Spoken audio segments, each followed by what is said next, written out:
ঈদের নতুন গর্জিয়াস আরো একটি আউটফিট কালেকশন নিয়ে চলে এসেছি আমরা আপনাদের জন্য। এটা থাকবে হচ্ছে স্কাই ব্লু কালারের একটি কালার।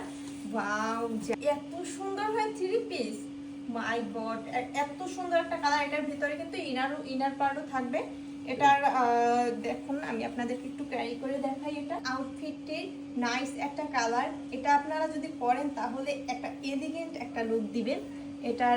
এটা হচ্ছে আমাদের ফুল স্টোন বসানো থাকবে এবং হ্যান্ড ওয়ার্কিং এমব্রয়ডারি করা থাকবে। আর ফুল থ্রি পিসটা আপনাদের একটু দেখিয়ে দেই। এটা হচ্ছে দোপাট্টাটা, এটা তো একদম ফুল হ্যান্ড ওয়ার্কিং এমব্রয়ডারি করা থাকবে এবং স্টোন বসানো থাকবে একদম ফুল ওড়নাতেও। তারপর হচ্ছে স্লিভসের অংশটা আপনাদের একটু দেখিয়ে দিই। এখানে থাকবে একদম হ্যান্ড ওয়ার্কিং করা এমব্রয়ডারি করা থাকবে একদম ফুল স্লিভসের অংশটাতে। পরলে খুবই সুন্দর লাগবে। এটা কালারটা থাকবে একদম হালকা স্কাই ব্লু টাইপের একটা কালার। এই যে ইনারটার কালার একটু কালারফুল টাইপের। এটা খুবই সুন্দর এবং এলিগেন্ট একটা লুক দিবে আপনারা যদি ঈদের সময় পরেন। নিতে চাইলে অবশ্যই স্ক্রিনশট নিয়ে ইনবক্স করতে হবে।